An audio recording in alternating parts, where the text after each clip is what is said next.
Imagine this.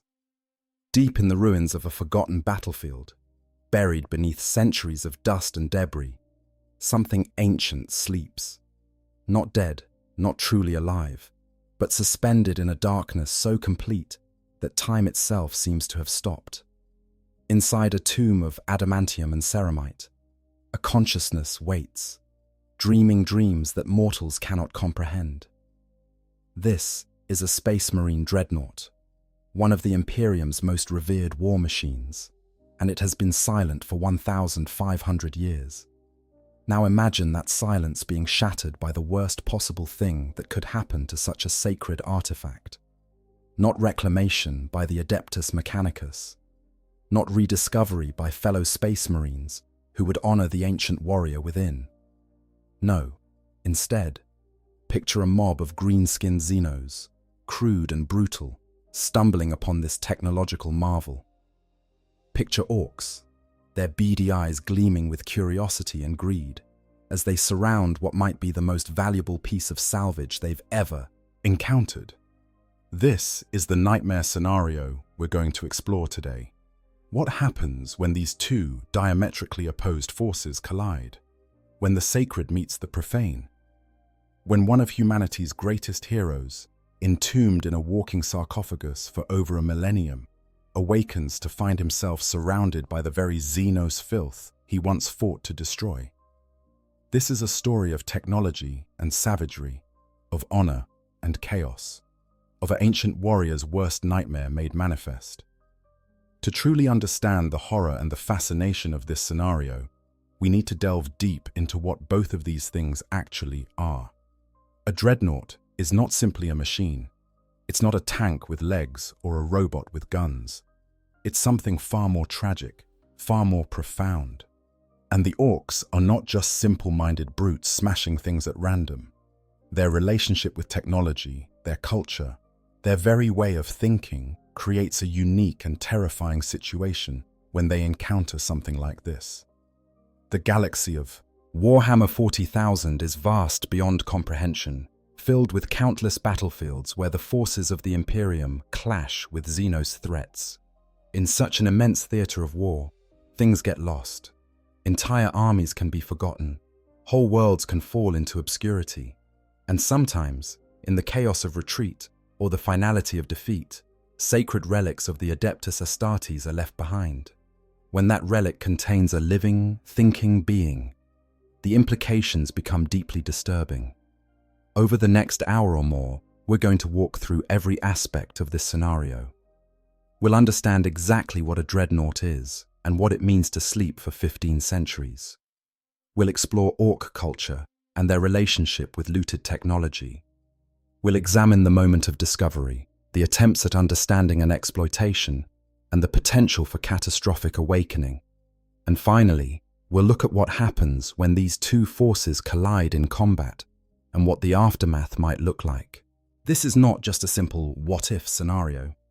This is a window into the grimdark reality of the 41st millennium, where even death offers no escape from duty, where ancient warriors can be condemned to wake in their worst nightmares, and where the galaxy's most savage Xenos can turn humanity's greatest achievements into crude mockeries of their former glory.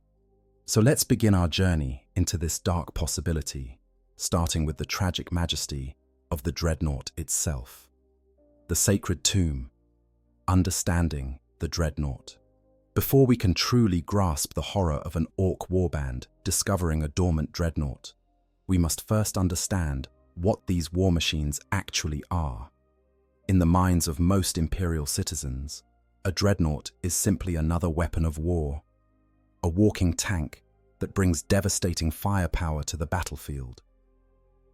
But this understanding is superficial at best and completely misses the profound tragedy that lies at the heart of every Dreadnought chassis. A Space Marine. Dreadnought is, at its core, a life support system for a dying hero. When a Space Marine suffers wounds so catastrophic that even the incredible healing capabilities of the Adeptus Astartes cannot save him, when his body is shattered beyond any hope of recovery, but his spirit and mind remain intact, the chapter faces a choice.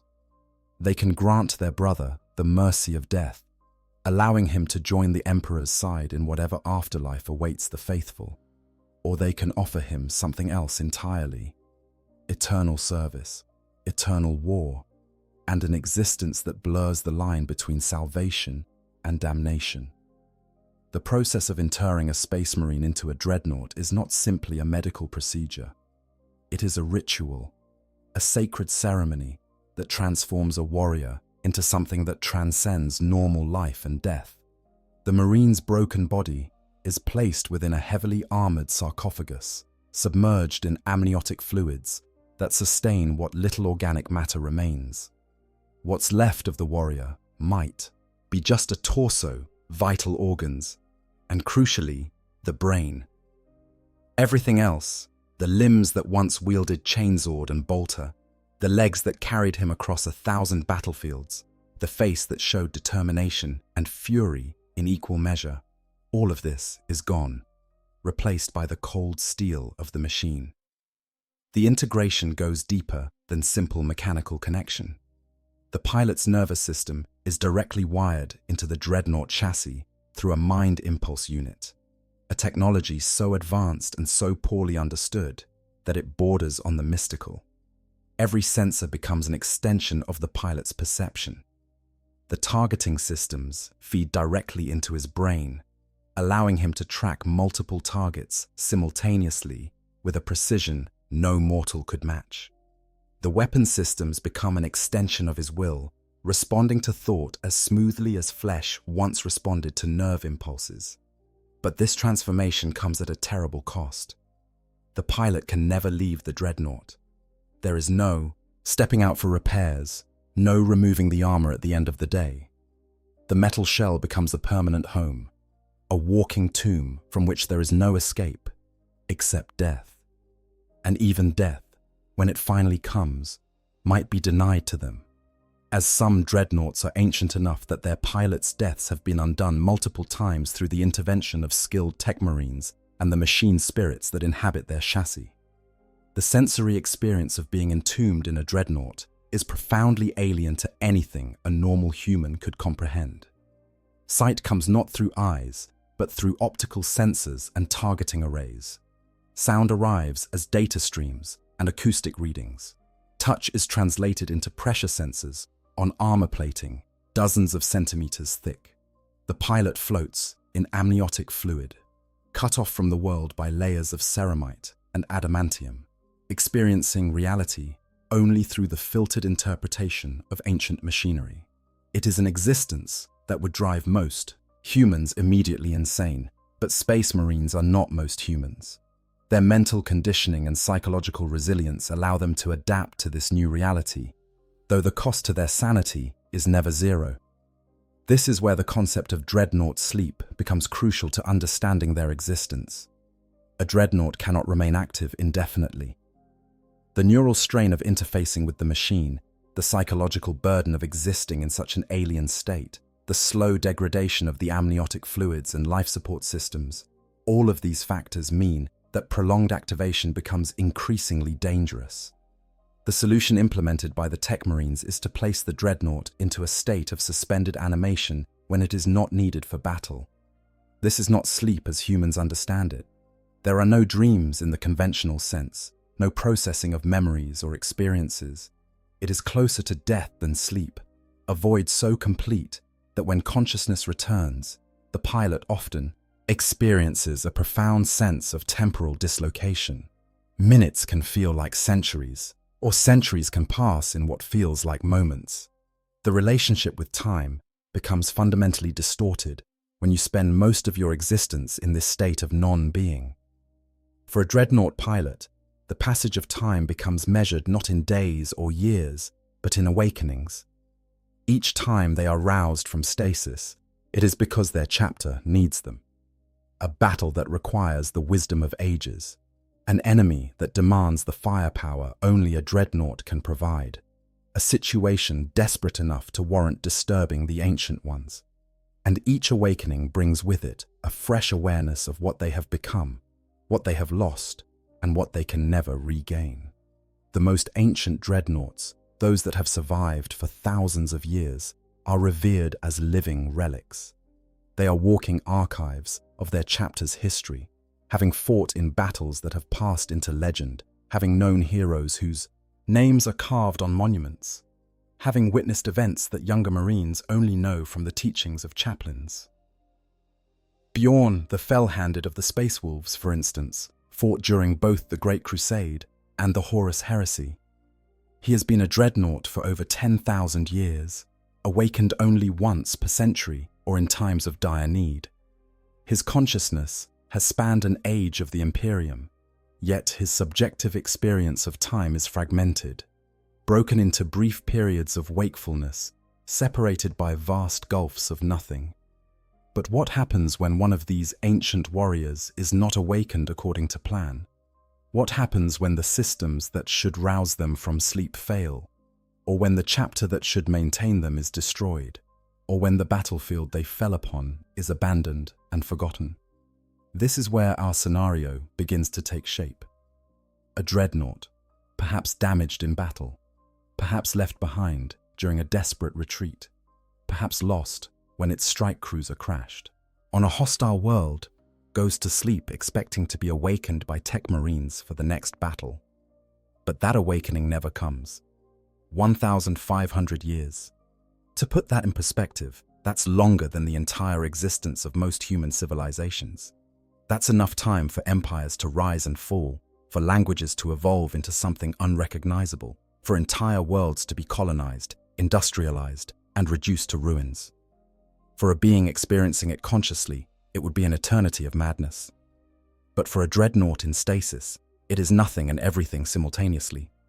The sleep that should have lasted weeks or months stretches on and on and on. During those 15 centuries, what happens to the dreadnought physically? The chassis itself, built from materials designed to last millennia, would likely remain intact. Adamantium does not rust, ceramite does not decay. The machine spirits that inhabit such ancient technology are resilient, patient, and capable of maintaining basic functions even when their mortal components fail.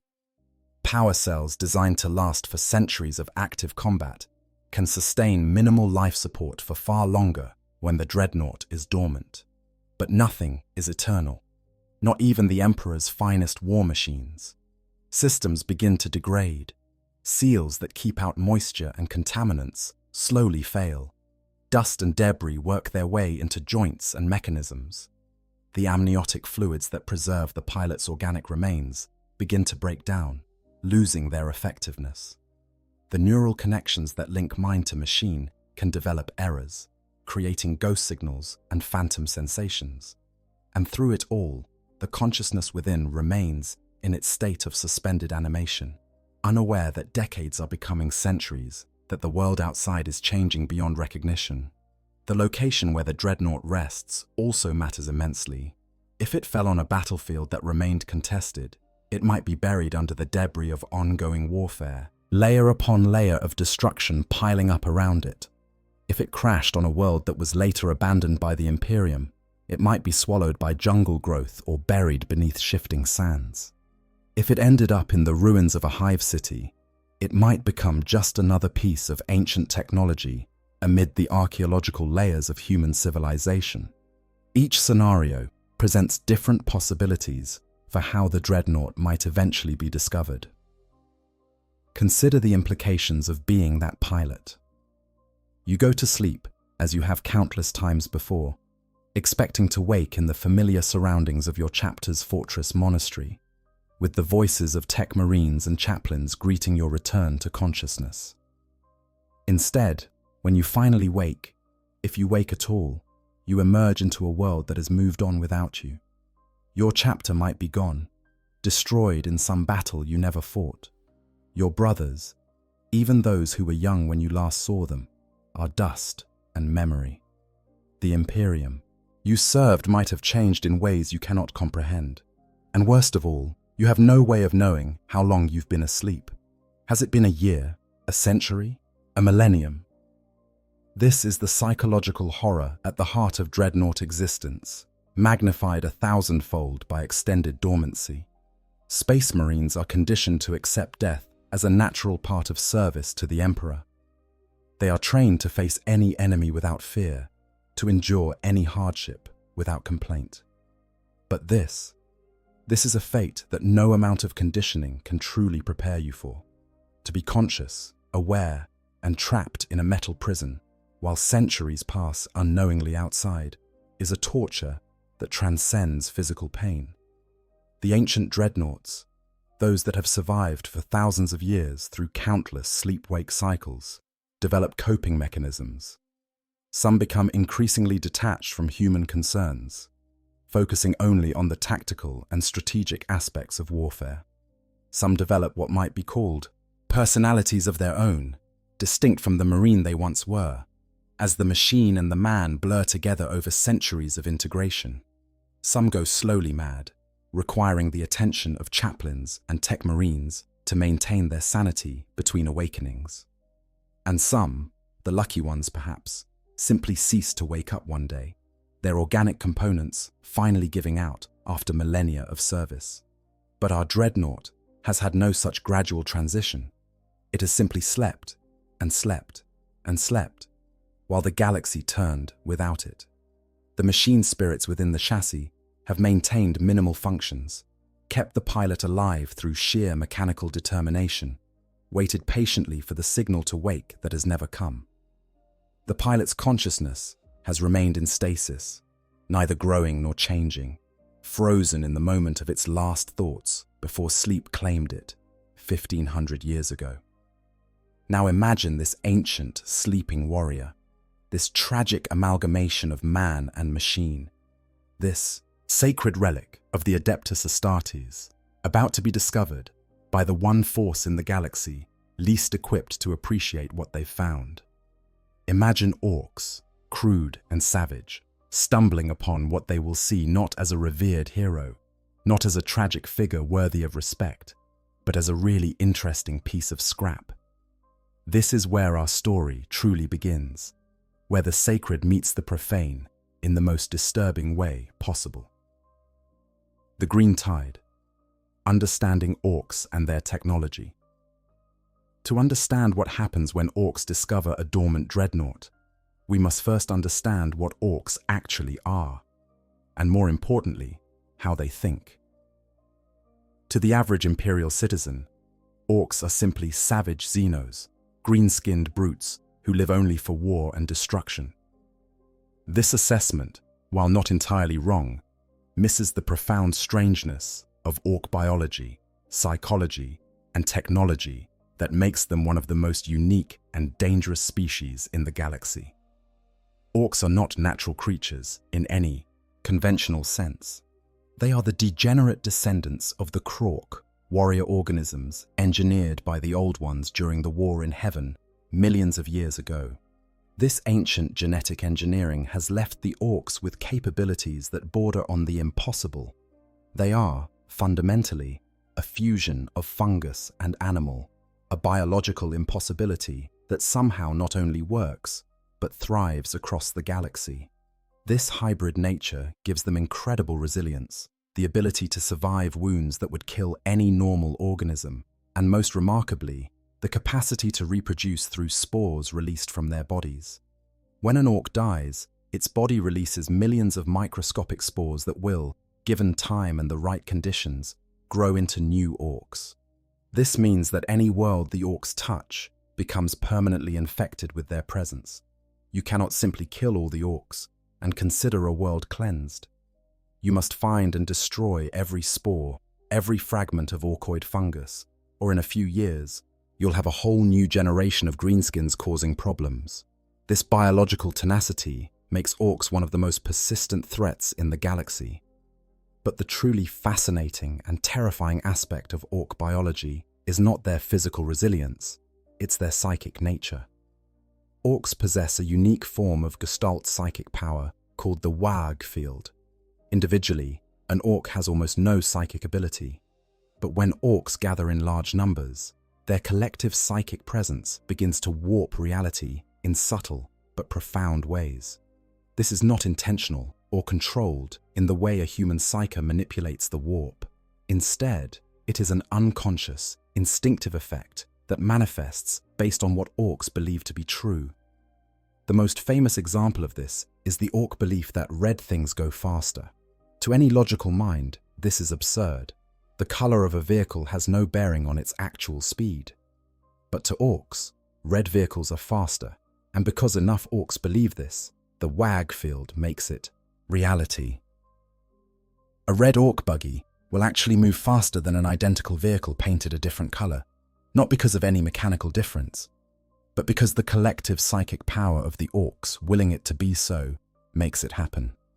This same principle applies to all aspects of orc technology and culture, which brings us to the mech boys, the orc caste that will be most relevant when we consider what happens if they find a dreadnought.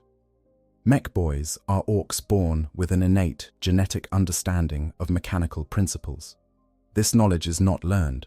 It's hardwired into their DNA by the old ones millions of years ago. A mech boy doesn't study engineering or learn how machines work through trial and error.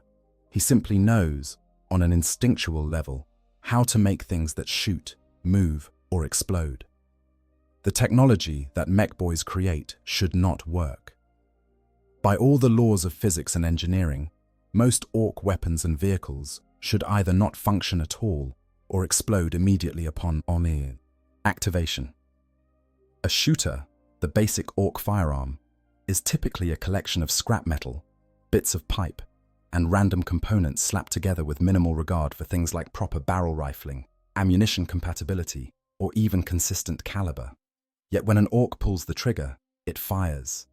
Bullets emerge from the barrel, travel toward the target, and inflict damage. How is this possible? The WH40 fills in the gaps. The mech boy builds something that conceptually resembles a gun, close enough that it might work under ideal circumstances. Then the collective psychic belief of the orcs that this gun works makes it actually function. The more orcs there are around, the stronger this effect becomes, allowing even more impossible devices to operate. This is why orc technology seems to function fine when orcs use it, but when humans try to fire captured orc weapons, they often find them non-functional or wildly unreliable. This brings us to one of the most important aspects of orc culture: looting. Orcs are inveterate scavengers, always on the lookout for enemy technology they can appropriate and improve. The concept of intellectual property means nothing to them. If they see something that looks useful, they take it. If they encounter a vehicle or weapon system more advanced than their own ramshackle creations, they steal it, modify it, and use it against its former owners. This practice is so ingrained in orc culture that entire clans, most notably the Death Skulls, have built their identity around being the best looters in the galaxy. When orcs loot enemy technology, they don't simply use it as is. That would be un-orky. Instead, they take it back to their mech boys, who proceed to improve it according to orc aesthetic sensibilities. This typically means adding more weapons, more armor plating, more spikes, and a fresh coat of paint in clan colors. The modifications are brutal and crude, often reducing the efficiency and effectiveness of the original design. But through the power of the WH field and the mech boy's instinctive understanding of mechanics, the resulting contraption usually works, at least well enough for orc purposes. The history of orc looting is long and storied. Imperial Guard Leman Russ tanks are particularly popular targets, being both sturdy enough to survive orc improvements and simple enough in design that mech boys can understand their basic operation. Looted Leman Russes, festooned with additional weapons and painted in garish colors, have become iconic sights on battlefields across the galaxy. The orcs have even been known to loot aircraft, creating flying death traps that only an orc would be crazy enough to pilot. And yes, there are legends of orcs looting Imperial Titans, though such tales are rare and difficult to verify. But orcs don't only loot vehicles, they loot everything: weapons, armor, equipment, even entire buildings if they can manage it. The Bloodaxes clan in particular has become notorious for wearing looted Imperial Guard uniforms and using stolen Imperial equipment, sometimes even attempting to infiltrate Imperial positions disguised as humans. It never works, because even the most un-orky orc is still obviously an orc, but the fact that they try shows how deeply the looting instinct runs in their culture. The looting process involves several stages. First, the looters, specialized orcs, whose role is to identify and collect valuable salvage, scour battlefields for interesting technology. They're looking for things that are both functional and impressive, equipment that will make other orcs jealous. When they find something particularly good, they'll fight each other over who gets to claim it, because being the one who found the best loot carries significant status. Once the loot is collected, it's brought back to the mech boys, who examine it with the critical eye of a craftsman evaluating raw materials. They'll poke at it, hit it with hammers, maybe try to take it apart to see how it works. This examination is rarely gentle and often results in significant damage to whatever is being studied. But mech boys have an uncanny knack for understanding the essential function of a device, even if they completely misunderstand the principles by which it operates. The actual modification process is where things get interesting and chaotic. Mech boys don't work from blueprints or follow standard procedures. They improvise, following their genetic instincts and adding whatever seems like it would make the device more orky. If it's a gun, it needs to be bigger and louder. If it's a vehicle, it needs more armor and more speed, even though these two goals are contradictory. If it's a piece of equipment they don't fully understand, they'll bash on it until it does something interesting, then declare it working properly. The tools mech boys use would make any tech priest weep. Hammers, welding torches, crude cutting implements, and a total disregard for precision or craftsmanship. They work fast, driven by enthusiasm rather than care, and the results reflect this approach. Welds are uneven, joints don't quite line up, components are held together with whatever is at hand, whether that's proper fasteners or just copious amounts of adhesive. The finished product looks like it was assembled by someone who had only the vaguest understanding of what they were doing, which is often exactly the case. Yet somehow, it works. The looted and modified device functions, often better than it should given the treatment it's received. The way egg field smooths over the worst incompatibilities. The mech boy's instinctive understanding ensures that the essential components are in roughly the right configuration, and orc belief that it should work makes it actually do so. The result is a terrifying hybrid of advanced technology and crude barbarism. A weapon or vehicle that combines the best aspects of both in the worst possible way. Now, what happens when this process encounters something truly advanced, truly sacred, and completely beyond normal orc experience? What happens when mech boys, used to looting tanks and guns and simple equipment, suddenly have to grapple with something like a Dreadnought, a machine that is also a tomb, a weapon system that is also a life support apparatus, a vehicle that contains a living, thinking being suspended in a state between life and death? To begin answering that question, we need to understand that orcs do have their own equivalent to dreadnoughts, called Def Dreads. These are large combat walkers, bigger than a killer can, but smaller than a stomper, and they represent the closest thing in orc culture to the concept of a dreadnought. Like Imperial dreadnoughts, Def Dreads have a pilot who is permanently wired into the machine, cybernetically integrated through a process that requires both a mech boy's mechanical skills and a pain boy's surgical expertise. But the philosophy and execution are completely different. Where a Space Marine dreadnought pilot is a revered hero given the honor of continued service, a Def Dread pilot is just an orc who wanted to be bigger and more dangerous. Many orcs volunteer for the process, seeing it as a way to become one of the biggest and most powerful orcs in their clan. They don't view it as a sacrifice or a tragic necessity. They see it as an upgrade, a chance to be permanently equipped with the best weapons and the thickest armor available. The process of installing an orc into a Def Dread is, by all accounts, horrific. Tubes, nerve probes, cranial jacks, and various esoteric mechanical devices are surgically implanted directly into the orc's brain and spinal column. This is painful, disorienting, and requires the orc to give up much of what makes an orc an orc. They'll spend the rest of their days trapped in a claustrophobic, loud, hot, and uncomfortable metal shell, with only a small viewing slit to see through. They can't participate in the camaraderie of Ork society, can't engage in the physical pleasures of fighting with their own hands, can't experience the simple joys of Ork existence. Most Def Dread pilots come to regret their decision. The tedium of being welded inside a machine, the isolation from other Orks, the constant noise and heat and discomfort. It drives them slowly mad in a way that Orks call running in. During this process, the pilot becomes increasingly unstable and violent, sometimes killing the nearest thing they can find just to relieve the pressure. But in battle, this fury can be directed at the enemy, making Def Dreads terrifying combatants who fight with the desperate savagery of Orks who have nothing left to lose. So when mech boys encounter an Imperial Dreadnought, they will have a frame of reference for what they're looking at. They'll recognize it as similar to their own Def Dreads, a walking war machine with a pilot integrated into its systems. But they'll also notice the differences, the superior construction, the advanced technology, the sophisticated systems that go far beyond anything they've built themselves.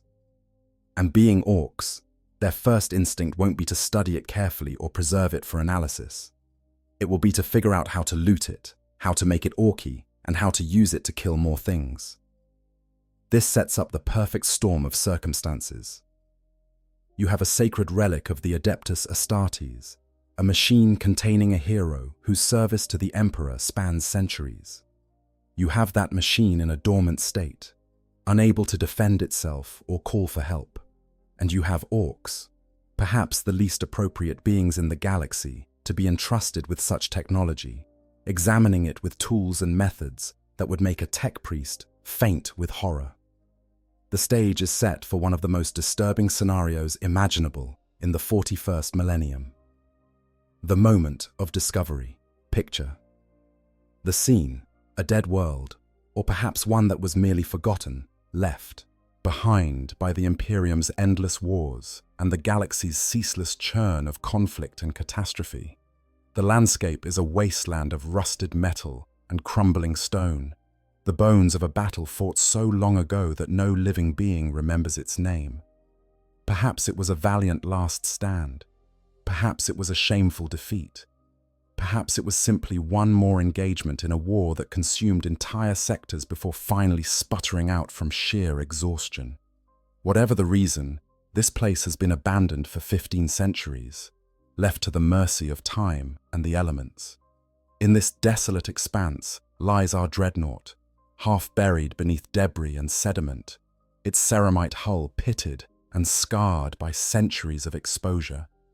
Power cells that were designed to last for centuries of active combat have instead spent 1,500 years maintaining minimal life support, slowly draining down toward the critical threshold. The machine spirits within the chassis have faithfully performed their duties, keeping the pilot alive, maintaining core systems, waiting with mechanical patience for the signal to wake that has never come. The Dreadnought has become part of the landscape, just another piece of ancient wreckage, in a field full of the forgotten detritus of war. The Orks arrive, not through any grand design or careful planning, but through the typical Ork combination of wanderlust and opportunism. Perhaps their space hulk crashed on this world, forcing them to make landfall for repairs. Perhaps they're fleeing from a larger WH40 that went badly, scattered across space and looking for somewhere to regroup. Perhaps they're simply wandering scrap raiders, traveling from one dead world to another in search of materials for their mech boys to work with. The specific reason doesn't matter. What matters is that they're here, and they're looking for loot. The first Orks to notice the Dreadnought are probably Gretchen, the smaller slave cousins of the Orks, sent ahead to scout for danger and valuable scrap. Gretchen are cleverer than Orks in many ways, better at spotting useful things and cowardly enough to avoid obvious traps. One of them, perhaps while fleeing from a larger Gretchen trying to steal his findings, scrambles over a ridge of debris and finds himself staring at what appears to be a massive metal giant, half buried and motionless. The Gretchen's first response is probably terror. The thing is huge, easily 3 or 4 meters tall even in its seated position, armed with weapons that dwarf the Gretchen himself. But after a moment of frozen panic, curiosity takes over. The Gretchen creeps closer, noting that the metal giant isn't moving, that it appears to be inert. He pokes it with a stick. Nothing happens. Emboldened, he climbs onto it, searching for anything valuable that can be pried off and carried away. Still nothing happens. The Dreadnought continues its endless sleep, unaware of the Xenos contamination crawling across its sacred hull. The Gretchen, realizing he's found something potentially valuable, faces a dilemma. If he tells other Gretchen, they'll want a share of whatever loot can be salvaged. If he tells the Orks directly, they'll take everything and probably give him a beating for not finding it sooner. But if he says nothing and tries to salvage parts himself, he'll never be able to move the really valuable bits. After a brief internal debate conducted at Gretchen-level intelligence, he decides to inform his boss, an Ork Runthird who oversees the Gretchen work parties. The Runthird, a mean-spirited Ork who keeps his Gretchen in line through a combination of threats and the occasional demonstration of violence, is initially skeptical. Gretchen are notorious liars, always trying to inflate the value of their findings to curry favor. But something in this Gretchen's demeanor suggests he's telling the truth. So the Runthird follows him to the site, and when he sees the Dreadnought, his eyes go wide with greedy delight.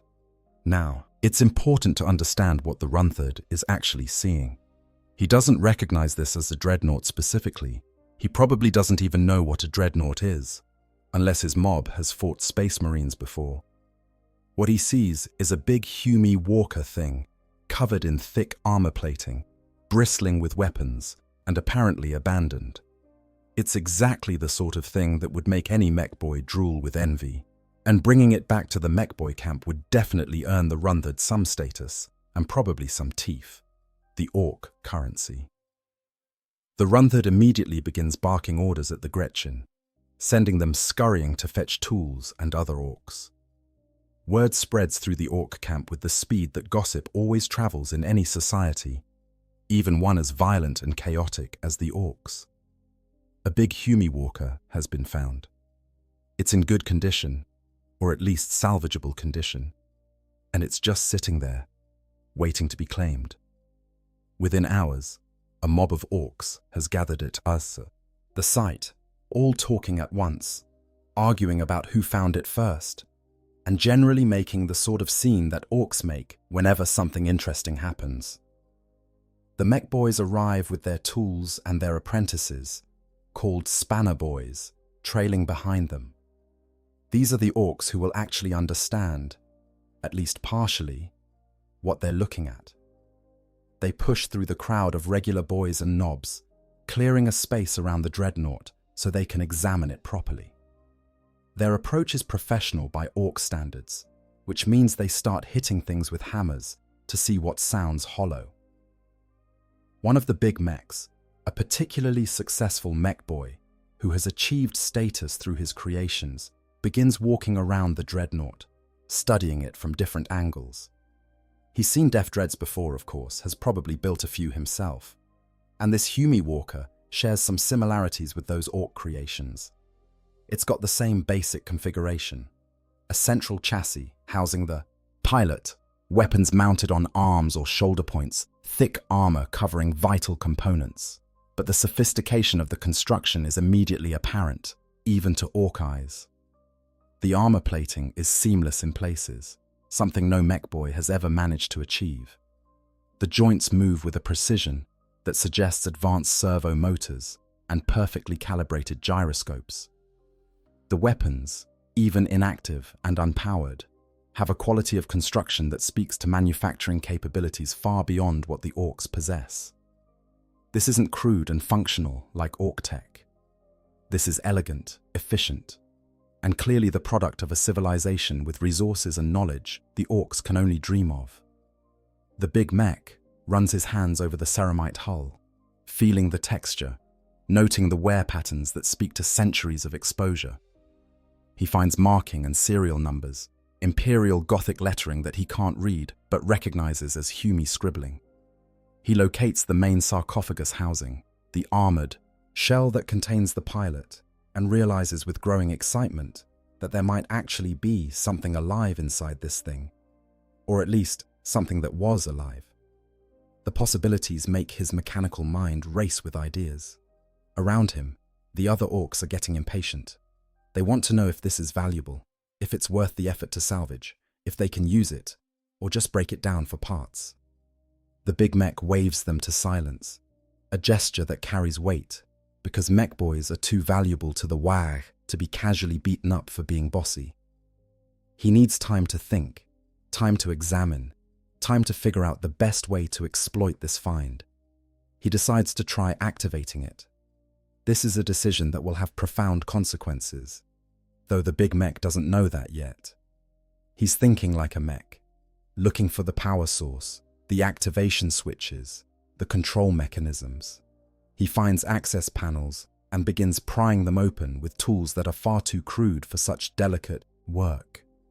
Warning symbols flash before his eyes, but he can't read them and wouldn't care if he could. He's looking for the big red button that Hume machines always seem to have, the one that makes them go. Inside the Dreadnought, systems that have been dormant for 1,500 years begin to stir.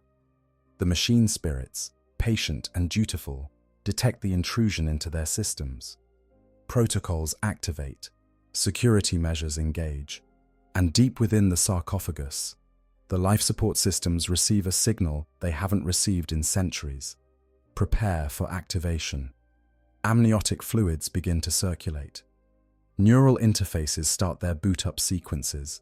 Power flows from reserve cells into weapon systems and motor functions. The big mech, still poking around in access panels, notices lights beginning to glow on the Dreadnought's hull. He grins, pleased with his success at getting some response from the ancient machine. Around him, other orcs notice too, and they start backing away, because even orcs have enough survival instinct to be cautious around waking Hume war machines. The Gretchen have already fled, scattering into the rubble like cockroaches when a light turns on. Inside the sarcophagus, consciousness begins to return. Not quickly, not with the smooth efficiency of a normal awakening, but slowly, painfully, fighting through 15 centuries of stasis. The pilot's brain, preserved in amniotic fluids and sustained by ancient technology, begins to process sensory input for the first time in longer than most human civilizations have existed. Consciousness swims up from the depths of the void, grasping for awareness, trying to remember what it means to be awake, to be alive, to be something more than the darkness. The first sensations are confusion and pain. Neural pathways that have been dormant for so long don't fire correctly at first.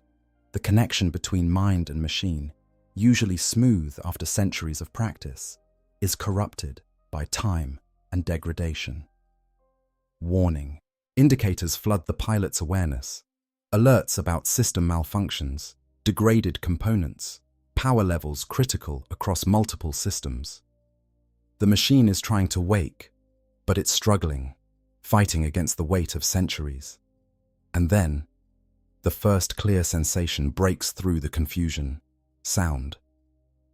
Not the familiar sounds of the chapter's fortress monastery, not the voices of tech marines performing activation rituals, not the solemn chanting of chaplains. Instead, the pilot hears something that makes no sense, something that cannot be right. Orc voices, crude and brutal, speaking in their guttural language, laughing and arguing, and making the sorts of sounds that orcs make when they're excited about something. The pilot's consciousness, still struggling to achieve full awareness, tries to process this impossible information. There must be some mistake. The auditory sensors must be malfunctioning. It cannot be that after sleeping for what feels like moments, after closing down, with the expectation of waking in safety, the first thing heard upon return to consciousness is the voice of the enemy. It cannot be. It must not be. But the sounds continue, growing louder as the audio systems complete their boot sequence and begin processing data more clearly. Optical sensors come online next, and the view that fills the pilot's awareness is at first incomprehensible. The targeting displays are overlaid with error messages. The tactical overlay is trying to identify targets but failing to match them against any known database. The visual feed itself shows a sky that is wrong, a landscape that is unfamiliar, and standing directly in front of the Dreadnought's face, leaning in with an expression of predatory curiosity, is an Ork mech boy. For a moment that stretches subjectively into infinity, the pilot's consciousness simply cannot accept what it's seeing. This is wrong.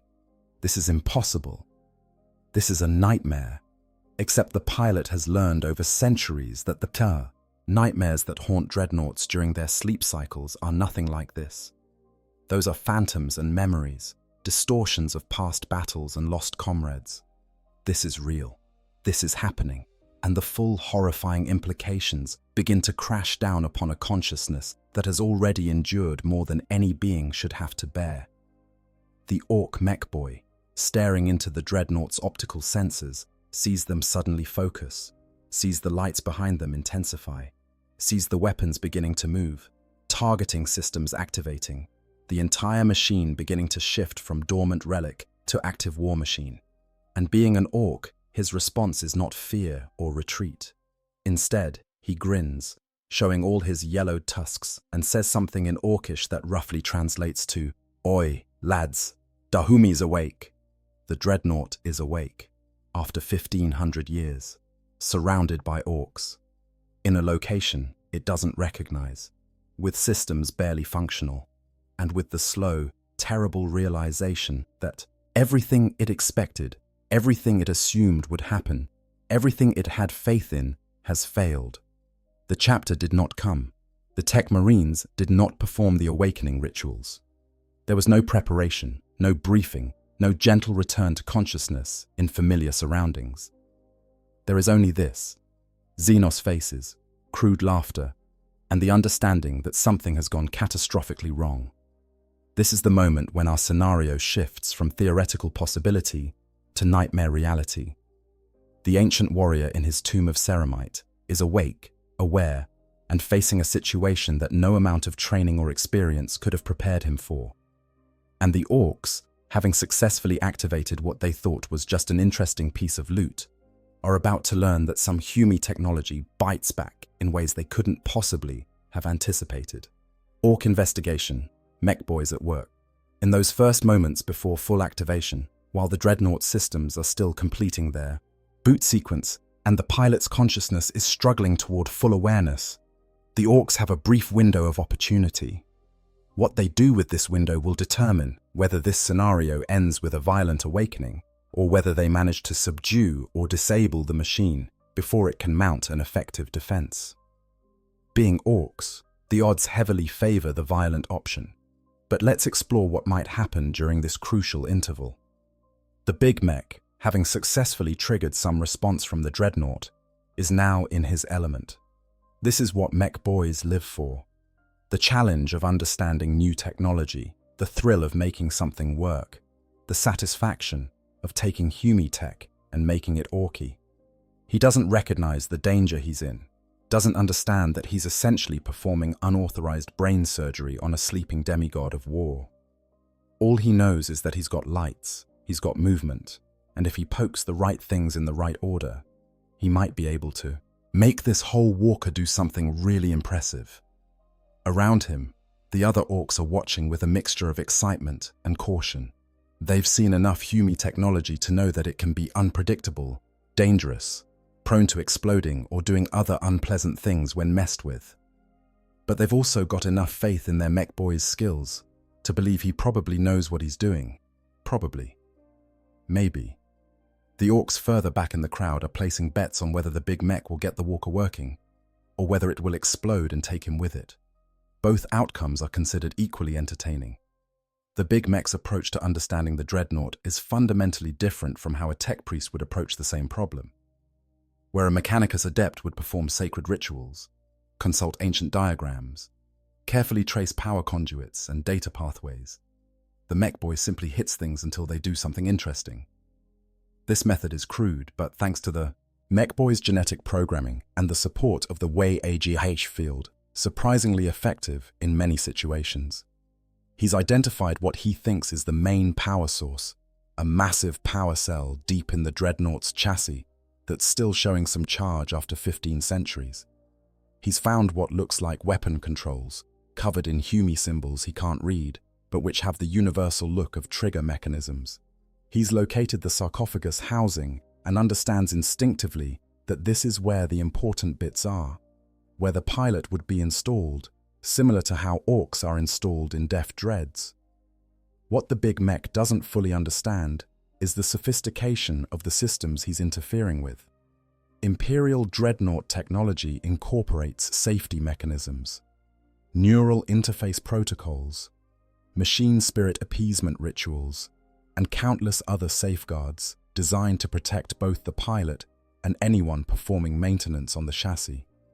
By bypassing access panels and directly manipulating controls, the mech boy is essentially forcing the Dreadnought to wake up without any of these safety measures in place. This creates a scenario far more dangerous than a normal Dreadnought awakening.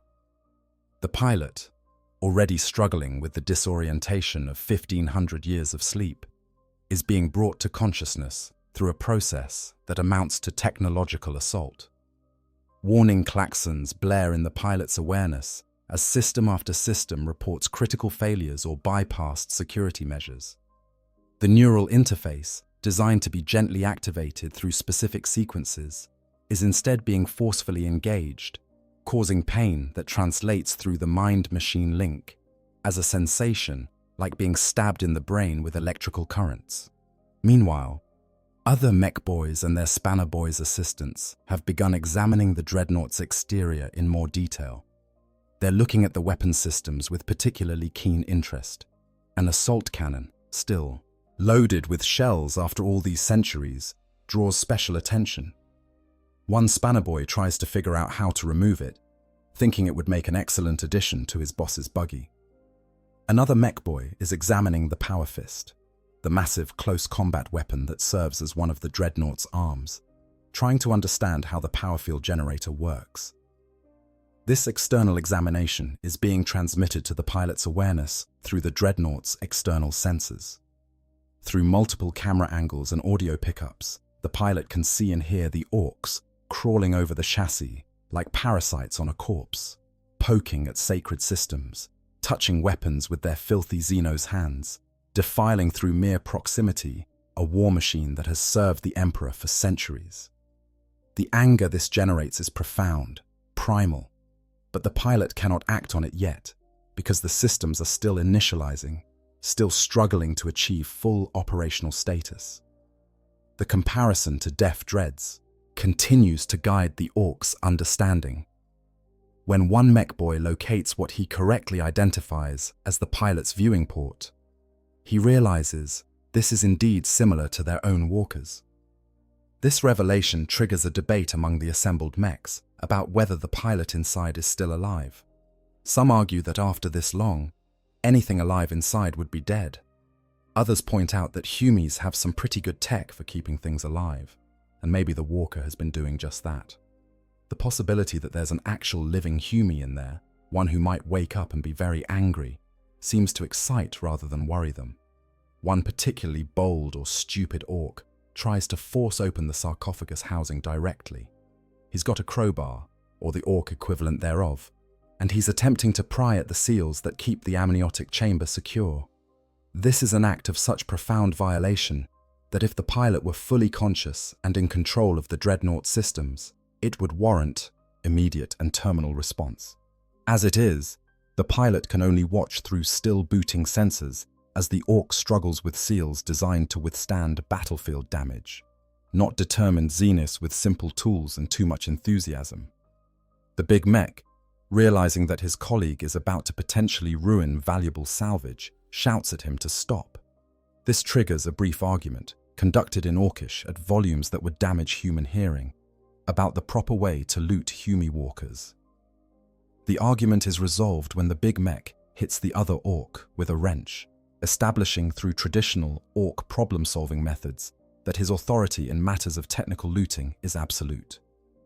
The other orc backs off, nursing his bruised head and muttering threats about what he'll do once the big mech isn't looking. During this altercation, something interesting happens with the Dreadnought systems. The machine spirits, having observed the external threat and registered the pilot's distress, signals, begin implementing defensive protocols without being explicitly commanded to do so. Power begins routing to weapon systems without the normal activation sequences. Targeting solutions are calculated for the heat signatures clustered around the chassis. The Dreadnought, even without full pilot control, is preparing to defend itself. This is where the unique nature of machine spirits comes into play. Imperial technology, particularly ancient and revered machines like Dreadnoughts, are believed to house actual spirits, fragments of consciousness that inhabit the machinery and assist in its operation. Whether these are literal spiritual entities or simply very sophisticated AI systems is a theological debate the Mechanicus has been having for 10,000 years. What matters practically is that a Dreadnought's machine spirit can take autonomous actions, especially in defense of its pilot and itself. The Orks don't notice the subtle changes in the Dreadnought's posture as internal gyroscopes adjust balance and targeting servos make minute corrections. They're too busy arguing and examining and generally being Orks.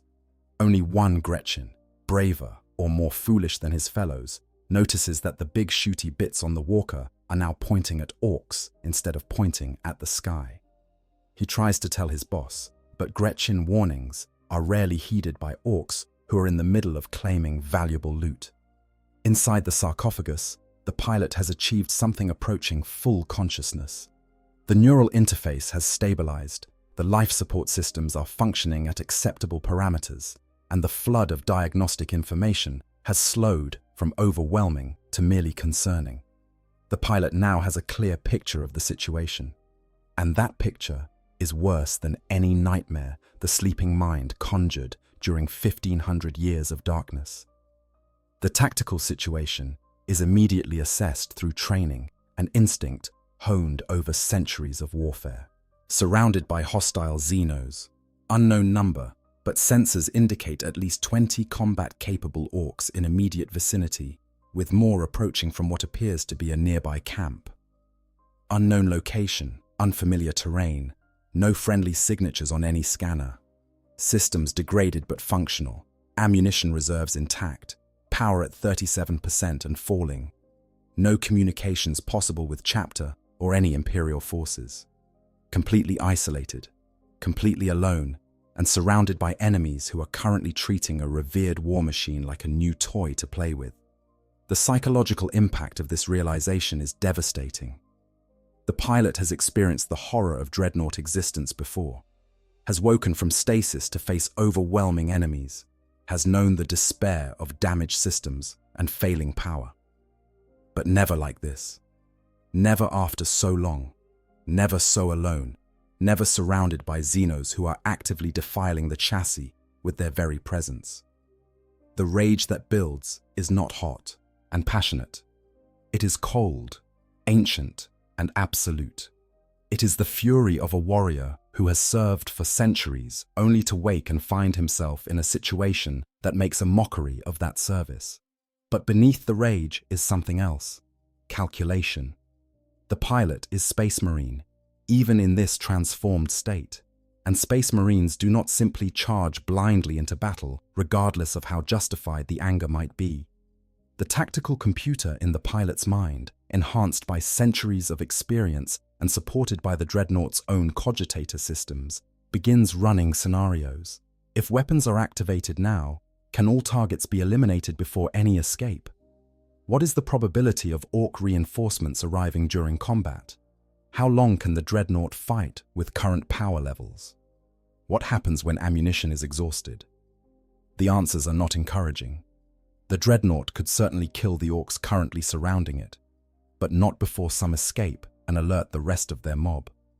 A's, running battle against an entire Ork warband with degraded systems and no support would likely end with the Dreadnought being overwhelmed. And then what? The Orks would tear the chassis apart, and the pilot within would face a fate worse than death, trapped in a sarcophagus as Orks experiment on it, trying to understand how it works, keeping it barely alive through sheer accidental competence and the WH40 field's reality-bending effects. So the pilot waits, continues the boot sequence, allows weapons systems to come fully online while managing to keep the external indicators of activation to a minimum, lets the Orks continue their examination while gathering data about their numbers, their equipment, their behavior, waits for either a better tactical situation to emerge or for the inevitable moment when the Orks push too far and combat becomes the only option. The big mech, unaware of the consciousness watching him through multiple camera angles and targeting reticles, has moved to examining the Dreadnought's leg assemblies. He's fascinated by the hydraulic systems, the servo motors, the sophisticated balance gyroscopes that allow such a massive machine to walk with the agility of a living creature.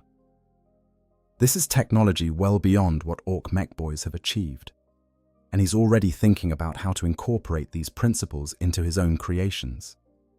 If he can just figure out how the Humies made these joints work so smoothly, he could build def dreads that are faster, more agile, and less likely to fall over when they try to run. He finds an access panel on one of the leg assemblies and begins working it open. This panel protects critical components that control balance and movement. Damaging these components could leave the Dreadnought immobilized, helpless. The pilot watches through sensors, calculating whether this constitutes sufficient threat to justify full activation and engagement. The decision is made more complicated by the fact that fully activating might allow the Dreadnought to fight, but would also announce its functional status to the entire Ork mob. Before the big mech can do significant damage, one of the other Orks shouts a warning. Something is approaching, something big enough to make the ground tremble, something that causes even the Orks to look up in concern. Through the Dreadnought's audio sensors, the pilot hears it, the distinctive stomping sound of another walker, this one crude and loud and unmistakably Orkish. A def dread is approaching, summoned by the news of the interesting Humie walker that's been found. The def dread that stomps into view is a horrifying parody of everything the Dreadnought represents. Where the Imperial machine is sleek and functional, the def dread is angular and crude. Where the Dreadnought's armor is seamlessly integrated, the def dread's is bolted together from mismatched plates. Where the Dreadnought's weapons are precision instruments of death, the def dreads are oversized and barely controlled engines of destruction. And where the Dreadnought contains a revered hero serving with dignity, the def dread contains an Ork who volunteered to be welded into a metal can and is now regretting that decision with every loud, uncomfortable moment of his existence. The def dread pilot, seeing the Imperial Dreadnought, immediately understands what he's looking at in a way the regular Orks don't. He's seen Humie Dreadnoughts before, fought them, even killed one in a battle that earned him the right to be installed in his own walker. He knows these things are dangerous, knows they don't stay dormant when enemies are around, knows that if this one is waking up, the Orks gathered around it are in serious trouble. He tries to warn the mech boys, shouting through his def dread's external speakers in a voice distorted by crude vox systems. The warning comes too late. One of the spanner boys, in his enthusiasm to claim a piece of valuable salvage, has just tried to detach one of the Dreadnought's weapons with a plasma cutter. The beam of superheated energy, crude and uncontrolled as all Ork tools are, has cut through an external power coupling, causing a cascade of system responses within the Dreadnought's chassis. The pilot, monitoring this through internal sensors, realizes that the choice has been made. System stability is degrading rapidly. The damage, while not immediately critical, will become so if not addressed. More importantly, the aggressive action of using a cutting tool on the chassis represents a clear and immediate threat that justifies full defensive response. The time for patient observation is over. The time for careful tactical planning is over. The only option remaining is the one Space Marines have been trained for across 10,000 years of warfare. Controlled violence, applied with overwhelming force, directed at the complete elimination of the enemy. The activation sequence that follows is both beautiful and terrible to behold. The Awakening, Ancient Fury, Unleashed. What happens next unfolds in the span of heartbeats, yet for the participants, time seems to slow, each moment pregnant with potential violence and irreversible consequence.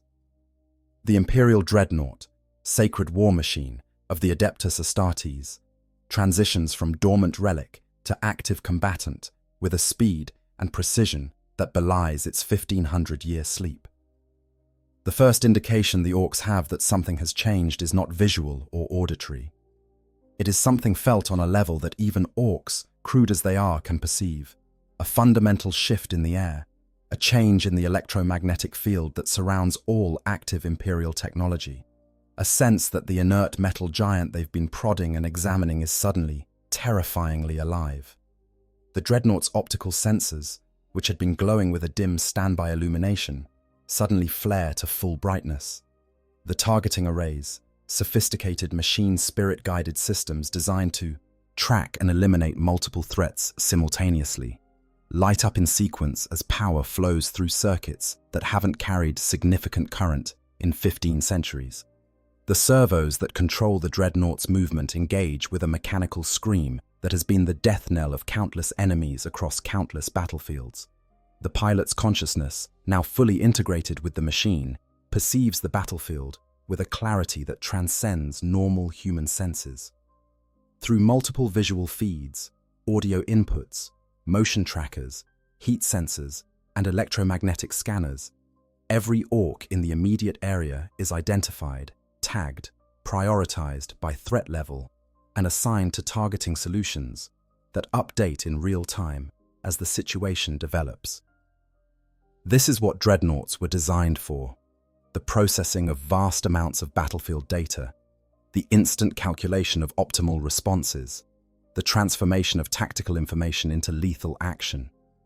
The assault cannon, that most iconic of Dreadnought weapons, completes its activation sequence. The multi-barreled weapon spins up with a sound like a choir of chainsaws, the motor bringing the barrels to operational speed in less than 2 seconds. Ammunition feeds from the magazine, shells moving into position with mechanical precision. Targeting locks are achieved on the 3 nearest Orks. The weapon system reports ready status to the pilot's consciousness, awaiting only the mental command to fire. The Orks, finally recognizing the danger they're in, react with typical Orkish disregard for self-preservation. Rather than fleeing, most of them reach for their weapons, preparing to fight. This is, after all, what Orks live for.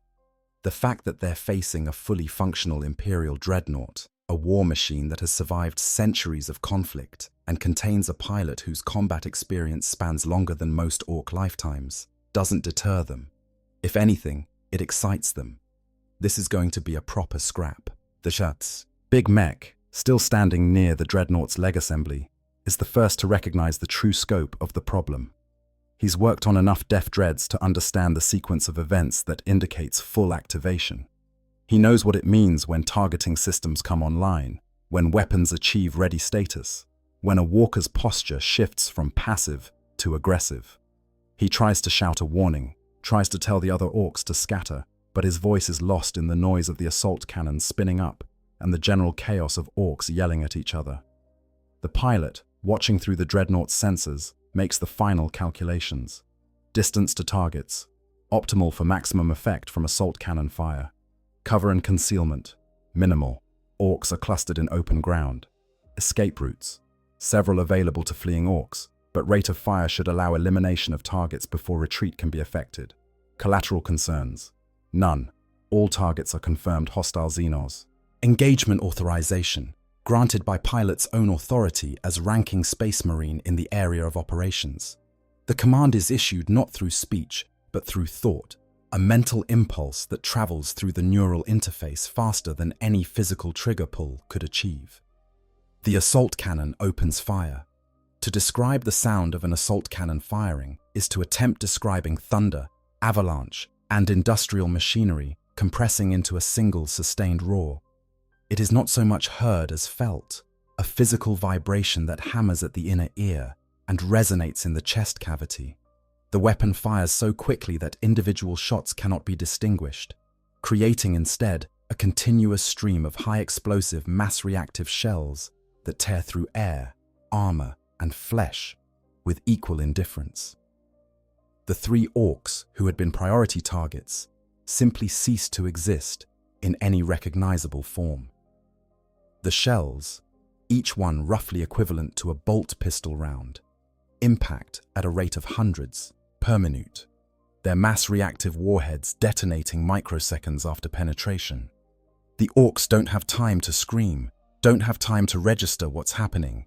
They are there, and then they are a spreading cloud of organic matter and metal fragments, their crude armor providing exactly zero protection against firepower of this magnitude.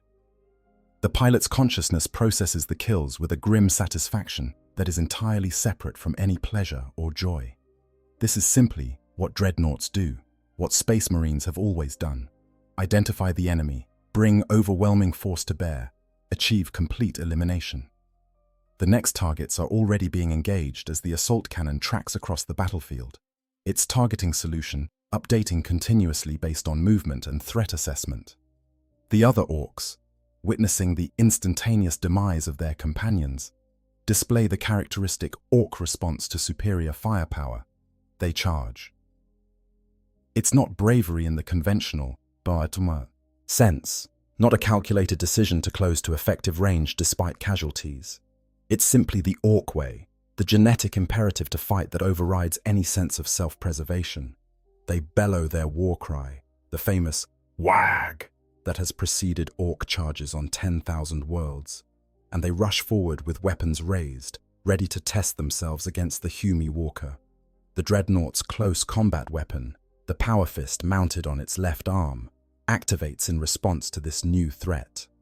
The Power Field Generator, ancient technology from the Dark Age that enables a metal fist to punch through tank armor, comes online with a crackle of displaced energy. The fist itself, easily large enough to enclose an orc's entire torso, clenches with servo motors capable of exerting tons of pressure. The first orc to reach melee range is a Nob, a larger and more experienced orc who has risen to leadership through the traditional method of being the biggest and meanest in his group. He's carrying a power claw of his own, a crude but effective orc weapon that can tear through most armor given the chance. He swings it in a wide arc, aiming for the Dreadnought's sarcophagus housing, trying to crack the shell and get to the juicy pilot within. The Dreadnought doesn't attempt to block or parry. Such defensive actions are for warriors who need to protect vulnerable flesh. Instead, it simply steps forward into the Nob's attack and brings its power fist down in a vertical strike that begins at the shoulder and ends at the ground. The Nob's power claw makes contact with the Dreadnought's armor for approximately 1/10 of a second before the power fist connects with the Nob's skull. The result is absolute. The power field disrupts molecular bonds on contact. The physical impact provides kinetic force measured in tons. The combination doesn't just kill the Nob, it compresses him into the ground, leaving a crater in the earth and a spreading stain that only vaguely resembles what once was an orc. The power fist pulls back with a sound of tearing metal and shattered bone, already tracking to the next target, while the assault cannon continues its sustained fire on orcs, attempting to flank. This is what a dreadnought in full combat mode looks like, a whirlwind of destruction, every weapon system coordinated through centuries of experience and split-second tactical calculation. The assault cannon eliminates threats at range. The power fist deals with anything that gets close. The chassis itself, a massive mobile platform, uses its weight and strength to crush anything underfoot. And directing it all, experiencing it all, is the pilot's consciousness, vast and ancient and utterly merciless in its prosecution of the enemy. The Orc Def Dread, which had been stomping toward the battle, finally arrives within engagement range. Its pilot, the Ork who recognized the danger early, opens fire with both of his big shooters, heavy automatic weapons that send a stream of crude bullets toward the Imperial Dreadnought. The bullets impact against ceramite armor, ricocheting or flattening against plating designed to withstand less cannon fire. The Def Dread pilot realizes he's going to need to get in close, use his own power claws to tear into the Humi Walker's armor. The Imperial Dreadnought pilot, tracking the new threat through sensors, makes an instant assessment. The Ork Walker represents the most significant danger on the battlefield. Its armor, crude as it is, will require concentrated fire to penetrate. Its close combat capabilities, while inferior to the Dreadnoughts, are still substantial enough to potentially cause damage if allowed to engage freely. Priority target. Engage immediately. The assault cannon swings toward the Def Dread. Tracking solution achieved almost instantly. The stream of fire shifts from the fleeing Orks to the approaching Walker. Shells hammer into the Def Dread's armor, each impact sending sparks and fragments flying. But the Def Dread's armor, thick layers of scavenged metal, welded into crude but effective protection, holds against the initial barrage. The Ork pilot inside, experiencing the impacts as vibrations and noise, grins with the satisfaction of an Ork who's finally found a proper fight. He charges, big shooters still firing, power claws raised and ready to tear into the Humi Walker. The distance between the two machines closes with each stomping step. The Imperial Dreadnought, unable to destroy the Def Dread with sustained fire in the time available, shifts tactics. The assault cannon falls silent as the pilot prepares to receive the charge with close combat weapons. The two machines collide with an impact that shakes the ground. Ork engineering meeting Imperium craftsmanship in a contest of strength and violence. The Def Dread's power claws find purchase on the Dreadnought's armor, the crude energy fields managing to cut into even ceramite when given sufficient time and pressure. The Dreadnought's power fist swings in a massive arc, catching the Def Dread across its torso and sending it staggering backward. For a moment, locked in this brutal melee, there is a strange sort of equality. Both machines are designed for the same purpose: to take a warrior and transform them into a walking engine of destruction. Both contain pilots who have given up their bodies in exchange for mechanical might. Both represent the pinnacle of their respective factions' walker technology. But there, the similarities end. The Def Dread pilot is an Ork who volunteered for his transformation, seeking power and glory. He has regretted that decision every day since, trapped in a hot, loud, uncomfortable metal shell. His only joy comes from moments like this, when he can unleash his frustration and rage on an enemy worthy of it. He fights with savage enthusiasm, every blow powered by the accumulated resentment of his imprisonment. The Imperial Dreadnought pilot is a space marine who had no choice in his transformation, mortally wounded in battle, and offered only this alternative to death. He has endured centuries of service, sleeping between wars, knowing no peace or rest. He fights not from enthusiasm, but from duty, every blow calculated and precise, powered by training and experience that spans longer than the Ork's entire existence. The Def Dread swings both power claws simultaneously, trying to grapple the Dreadnought and tear it apart at the joints. One claw catches the assault cannon, the energy field cutting into the weapon's housing. The Dreadnought responds by using its free hand to grab the Def Dread's arm, the mechanical fingers closing with hydraulic force around the crude limb.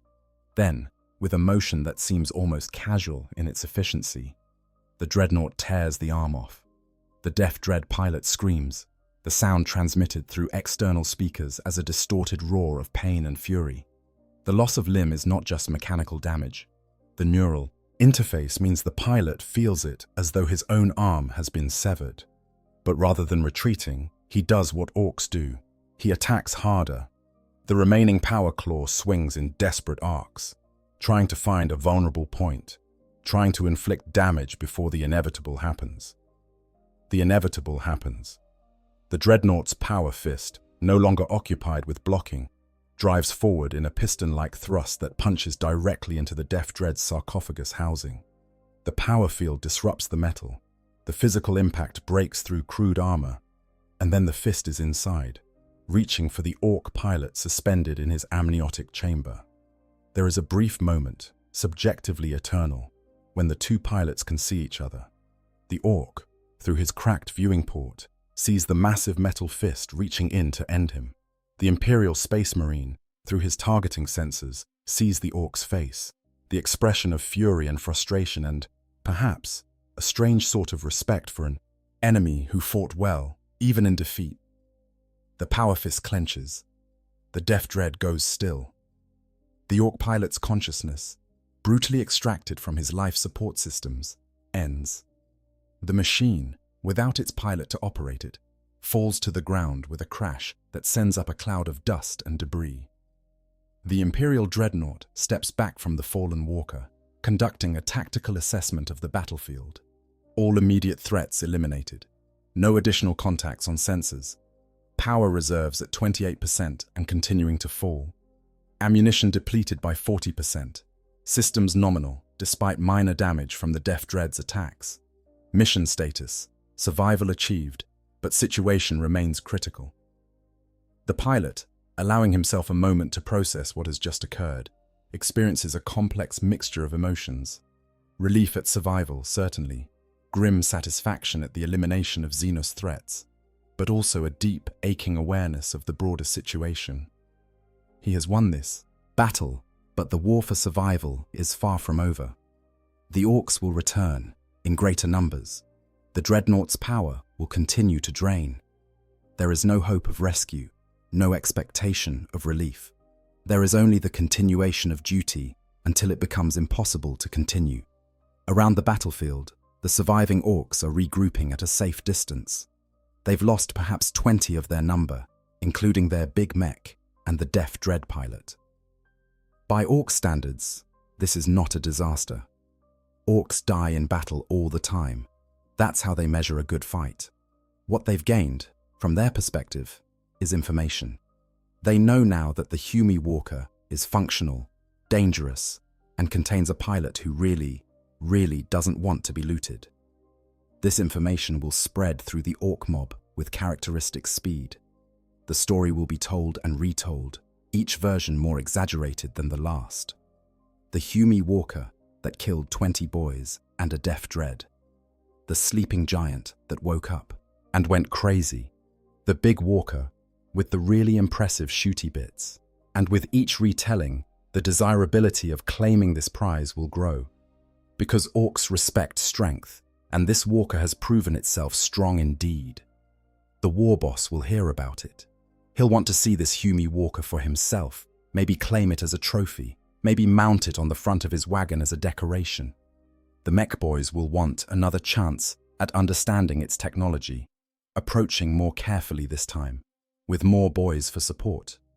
The normal Orks will want to test themselves against it, to prove they're tough enough to fight the metal giant. For the Dreadnought pilot, the realization is inescapable. This battle was just the beginning. The awakening has marked him as a target, a challenge to be overcome, a prize to be claimed. The Orks will not give up. They cannot give up.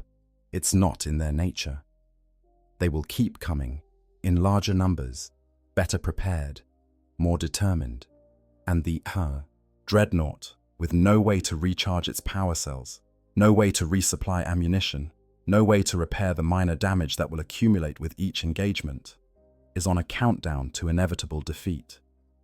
But defeat is not death. Not for a Dreadnought. Death would be mercy. What awaits is something worse. Capture, examination, the slow horror of being taken apart while still alive, still conscious, by Xenos who see the pilot not as a hero or even as a person, but as an interesting component of a machine they want to understand. The pilot, fully aware of this potential future, makes a decision that will guide all actions from this moment forward. If capture becomes inevitable, If the situation degrades to the point where extraction and survival are impossible, then the only acceptable option is self-destruction. Better to die on his own terms, denying the enemy any prize, than to endure the nightmare of Ork experimentation. But that moment has not come yet. There is still power in the sum. Cells, still shells in the magazines, still the possibility that circumstances might change. So the Dreadnought waits, watching for the Orks' next move, preparing for the battles to come, enduring as Space Marines have always endured, until the very end. The siege begins, waves of green. The Ork warboss who receives the news of the Humi Walker discovery is a massive specimen named Grimskull, a veteran of dozens of campaigns, whose body bears the scars and bionic augmentations that mark a successful career of violence. He has reached his position through the traditional Ork method of being bigger, meaner, and more willing to crush opposition than any of his rivals. When his subordinate Nob delivers the report about the Humi Walker that killed 20 boys and a deaf Dread, Grimskull's first response is not concern but interest. "Show me," he commands, and the Nob, relieved not to have his head caved in for bringing bad news, leads Grimskull and a substantial retinue to the site of the battle. The battlefield is littered with the remains of the fight, crude Ork bodies scattered across the ground, the destroyed deaf Dread lying in a heap of twisted metal. And standing in the center of it all, motionless but radiating a sense of watchful menace, is the Imperial Dreadnought. Grimskull studies the machine with the eye of an experienced warrior. He's fought Humi Space Marines before, knows their tricks and their strengths. He's seen Dreadnoughts in battle, has even destroyed one in a fight that left him with 3 new bionic limbs and a reputation for toughness that helped secure his position as warboss. This Dreadnought, he can tell, is old, ancient, even by Humi standards. But it's still dangerous, still active, still perfectly capable of killing anyone stupid enough to underestimate it. "I want it," Grimskull announces. His Nobs nod, because when the warboss wants something, the Nobs make sure he gets it or find themselves replaced by more competent Orks. But not broken. "I want it working, so I can stick it on my wagon and show all the other gits that I'm the biggest and the best." This presents a tactical problem. Destroying the Dreadnought would be straightforward, if costly. Surrounding it with overwhelming numbers, hitting it with every heavy weapon the mob possesses, grinding it down through sheer weight of fire until it stops moving. But capturing it intact, that requires a different approach, one that Orks are not naturally inclined toward: patience. The plan that emerges from the Council of Nobs and Mech Boys is simple in concept, but complex in execution. They will surround the Dreadnought, prevent it from escaping, and wear it down through attrition. No direct assaults that give it easy targets. No clustering that allows its weapons to inflict maximum casualties. Instead, constant harassment, sniper fire, the occasional lucky rocket shot. Anything to drain its power and ammunition without offering it the opportunity for the kind of close-range devastation it proved capable of in the first engagement. The Dreadnought pilot, monitoring Ork movements through long-range sensors, sees the encirclement forming. Ork positions are being established in a rough circle around the Dreadnought's location. Too far for effective assault cannon range, but close enough to prevent escape. Heavy weapons are being emplaced. Crude Ork, big shooters and rockets that might not penetrate armor, but will drain power reserves through the cumulative effect of deflection and impact absorption. The pilot understands the strategy because it's fundamentally sound. The Orks are using their numbers and their expendability to implement a siege, something that Orks don't usually have the patience for, but can execute when properly motivated. And the prize of a functional Dreadnought is apparently motivation enough. The first probing attacks come at irregular intervals, designed to prevent the Dreadnought from entering any kind of standby mode to conserve power. A group of Orks will rush forward, fire their weapons wildly, then retreat before the Dreadnought can bring its assault cannon to bear. Sometimes they'll throw crude grenades, hoping to score a lucky hit on a vulnerable joint or sensor. Other times, they'll simply make noise, shouting insults and challenges in Orkish, trying to provoke a response that will waste ammunition on targets of no real importance. The pilot, recognizing the harassment for what it is, maintains fire discipline. The assault cannon remains silent unless a target presents itself that represents an actual threat. The power fist stays ready but unused, conserving the energy required to maintain its power field. Every system that can be powered down to minimal operation is shut off or throttled back. The Dreadnought becomes as close to a dormant statue as possible while still remaining alert and ready to respond to genuine danger. This creates a strange stalemate. The Orks cannot capture the Dreadnought without risking catastrophic casualties. The Dreadnought cannot break through the encirclement without exhausting its resources in the attempt. Days begin to pass in this state of tension, each side waiting for the other to make a mistake or for circumstances to change in their favor. For the Dreadnought pilot, these days are their own special kind of hell. The physical discomfort of the sarcophagus, never pleasant, becomes acute when there is no distraction of battle to focus on. The amniotic fluids, degraded after 1500 years and now further compromised by the stress of combat activation, begin to cause irritation to what little organic matter remains. The neural interface, stressed by the extended activation period, starts generating phantom sensations and ghost signals that the pilot's consciousness must filter out. But worse than the physical discomfort is the psychological burden. The pilot has time now to truly process what has happened, to understand the more full scope of the situation. 1500 years. The chapter might be gone, destroyed in some battle or scattered across the galaxy. The brothers who once fought alongside this Dreadnought are dust.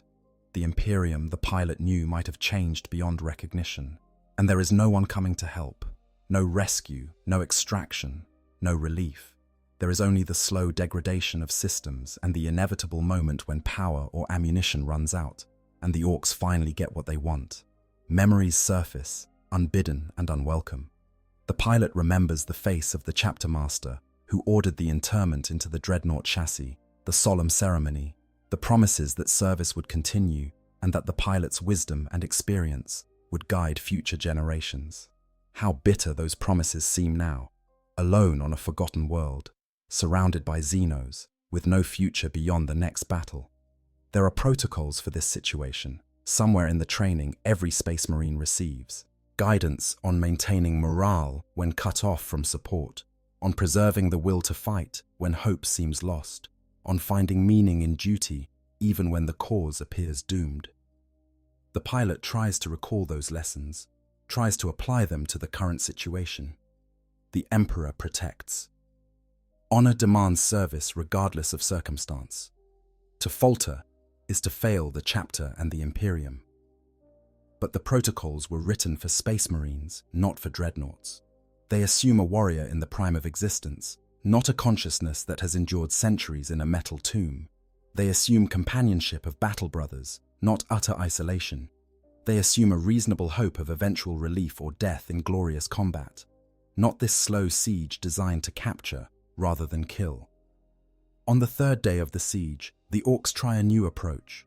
They send forward a Gretchen, the smallest and most pathetic member of the greenskin species, waving a crude white flag made from a scrap of cloth. The Gretchen is clearly terrified, approaching the Dreadnought with the shuffling gait of someone who expects to be shot at any moment. But he's carrying a message from the war boss, delivered in broken low Gothic that the Dreadnought's audio sensors barely pass. The message is simple. Surrender. Give up. Let the mech boys study the walker. Let the war boss claim his prize. In exchange, the Ork will promise that the Humian side won't be killed too much. It's an offer that demonstrates a fundamental misunderstanding of what it means to be a Space Marine, what it means to serve the Emperor, what it means to have spent centuries in service to the Imperium. The pilot's response is to open fire with the assault cannon, vaporizing the Gretchen and his white flag in a brief but intense burst. The message to the Orks is clear. There will be no surrender, no negotiation, no compromise. there is only battle, and the only acceptable conclusion is the complete destruction of one side or the other. The Orks, receiving this response, react with what might be approval.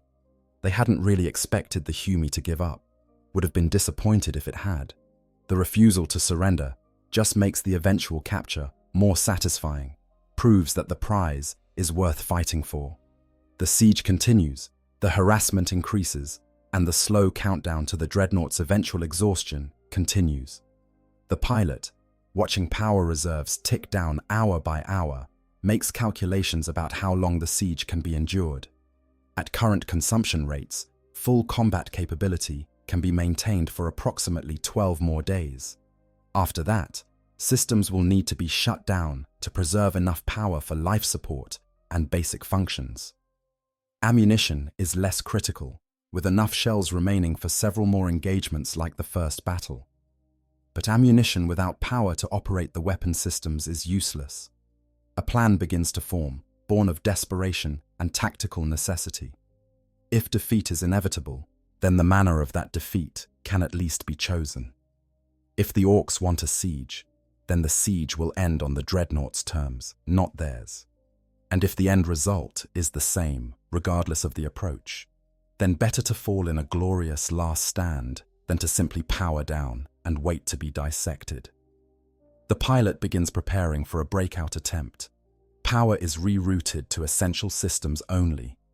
Ammunition is inventoried and optimal loadouts calculated for maximum damage against clustered targets. Sensor data about Ork positions is analyzed, looking for weak points in the encirclement, paths that might allow the Dreadnought to punch through and create space for maneuver. The plan is not about escape, because there is nowhere to escape to. It's about denying the Orks their prize. If the breakout succeeds in drawing them into open combat, if the Dreadnought can force them to commit their forces in a direct engagement, then perhaps enough damage can be inflicted that the survivors will lose interest in capturing a machine that has killed so many of them. Or perhaps, in the chaos of battle, an opportunity will present itself for the Dreadnought to reach a position where self-destruction will take the maximum number of Orks with it. The execution is planned for the following dawn, when Ork sentries are likely to be at their least attentive, and when the low light will favor the Dreadnought's superior senses. The pilot spends the intervening hours in something approaching meditation, reviewing centuries of combat experience, mentally preparing for what will likely be the final battle. This is familiar territory for Space Marines. The acceptance of probable death, the focus on duty over survival, the willingness to spend one's life in service to the Emperor without hesitation or regret. But the peace that should come with this acceptance is elusive. Perhaps it's the isolation, the lack of battle brothers to share the burden with. Perhaps it's the knowledge that this death will go unwitnessed by anyone who would appreciate its meaning, that the sacrifice will be known only to the Orks who benefit from it. Perhaps it's simply the accumulated weight of too many centuries, too many battles, too much service without rest or respite. As dawn approaches and the Dreadnought prepares for its final sortie, the pilot reflects on a career of service that has spanned longer than most civilizations endure. Battles that have become legendary, fought alongside heroes whose names are carved in monuments.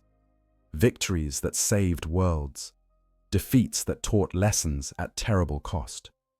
All of it leading to this: a forgotten battlefield, an ignominious end, a capture or death at the hands of Xeno's savages. The irony is not lost on the pilot. To survive for centuries, to endure countless battles that should have been fatal, to be preserved in a Dreadnought so that service could continue, only to fall victim to the very thing that was meant to ensure survival. The Dreadnought that was supposed to grant a form of immortality has instead delivered only a prolonged death, stretched across time in a way that makes the final end almost welcome. Power systems are brought to full readiness, weapons are checked and armed, targeting solutions are plotted for the initial assault that will begin the breakout. The Dreadnought's chassis shifts its weight, preparing for the explosive movement that will carry it forward into the Ork lines. The machine spirits, sensing the pilot's determination, seem to respond with their own readiness, systems operating with a smoothness that suggests they too understand what's at stake. This is it. The moment when ancient duty meets inevitable doom, when centuries of service culminate in one final act of defiance, when a hero of the Imperium chooses the manner of their end rather than allowing the enemy to dictate it. The Dreadnought prepares to charge, and for a moment, there is almost peace in the certainty of what comes next. Then the sensors detect something that changes everything. New contacts, approaching from the horizon, not Orks. The signature is wrong, the movement too coordinated, the energy readings too sophisticated. For one impossible moment, the pilot allows hope to flicker in a consciousness that has known only duty and despair for far too long. Could it be? After all this time, could someone actually have come? The aftermath. What happens next? The question of what happens in the aftermath of an Ork discovery of a Dreadnought depends heavily on which of several possible scenarios plays out. In the grim darkness of the 41st millennium, none of these scenarios are particularly pleasant, but they vary dramatically in their implications for both the Imperium and the Orks involved. Let's explore the most likely outcomes and their consequences. In the scenario where the Dreadnought successfully repels or destroys the Ork threat, the immediate danger is resolved, but the long-term situation remains dire. A functioning Dreadnought on a lost world, with degraded systems and no way to contact the Imperium, faces a slow death by attrition. Even if the Orks are completely eliminated, which is unlikely given their spore-based reproduction, the Dreadnought will eventually run out of power. The pilot might survive for years or even decades on minimal life support, trapped in a metal tomb on a dead world, conscious but helpless, waiting for either rescue that will never come, or for the final system failure that will grant release. This scenario represents perhaps the most tragic outcome, because it transforms the Dreadnought from an active participant in the Emperor's wars into a living monument to futility. The pilot, who has served for centuries, ends not in glorious battle, but in slow degradation, aware of every passing day, every failing system, every diminishing resource. It is a fate worse than death, and one that perfectly encapsulates the grimdark nature of the Warhammer 40,000 setting. In the scenario where the Orks successfully capture the Dreadnought intact, whether through overwhelming force, lucky damage to critical systems, or simply outlasting its power reserves, the implications become disturbing in entirely different ways. The Orks now possess a functional Imperial Dreadnought, a piece of technology far beyond their normal capabilities.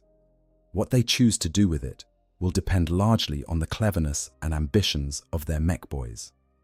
The most straightforward approach would be to simply use the Dreadnought as is, installing an Ork pilot in place of the Space Marine.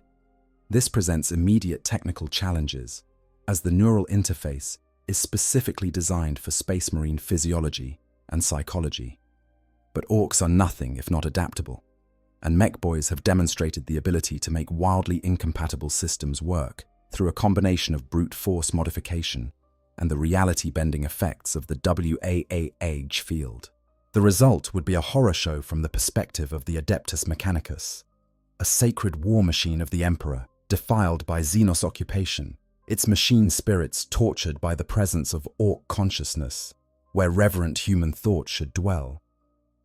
The Ork pilot would likely experience significant difficulties as the sophisticated systems fight against the crude integration.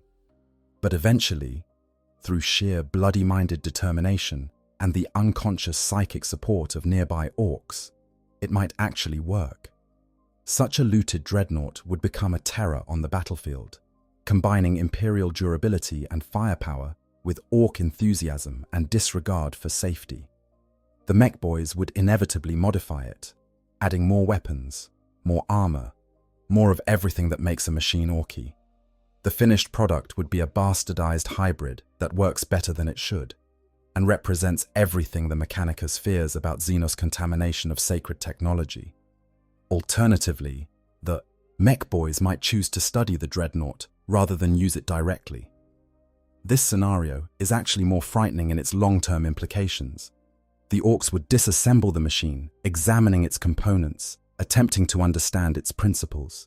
The fact that they would be working with tools and methodology completely inappropriate for such delicate work is irrelevant.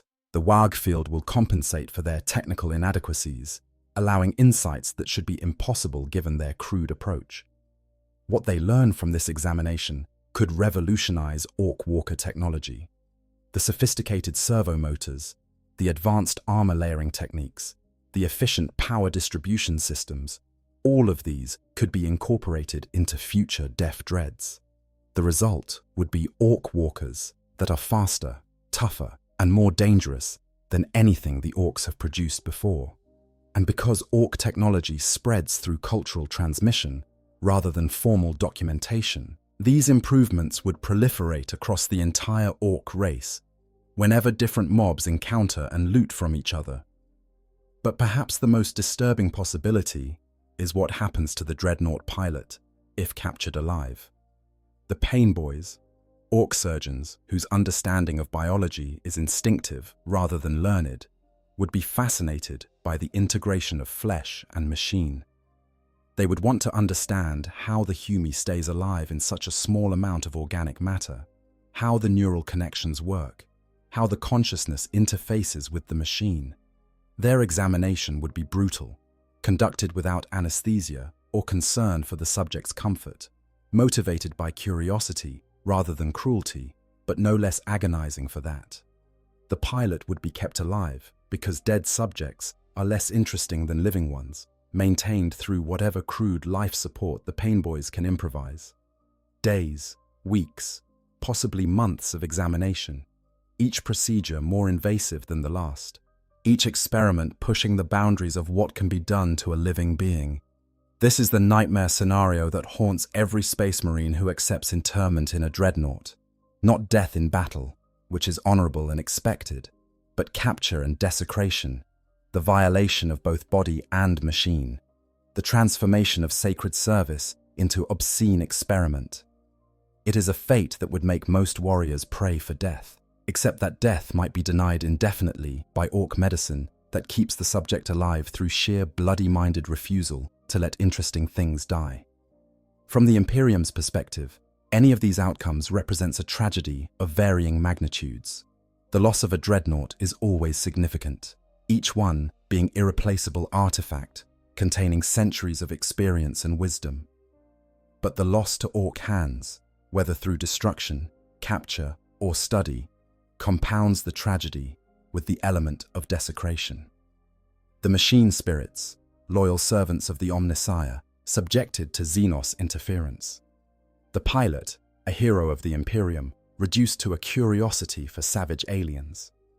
The technology, sacred gift of the Emperor, perverted and corrupted into new threats against humanity. If the Imperium somehow learned of a dreadnought's capture by Orks, the response would be emphatic. Entire companies of space marines might be dispatched to recover or destroy the machine, depending on its status. The Death Watch, specialists in fighting Xenos threats, would certainly be involved.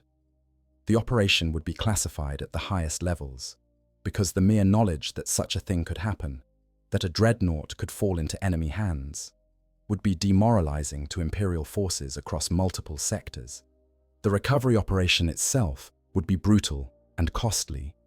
The Orks, having successfully captured or killed a dreadnought, would not give it up easily.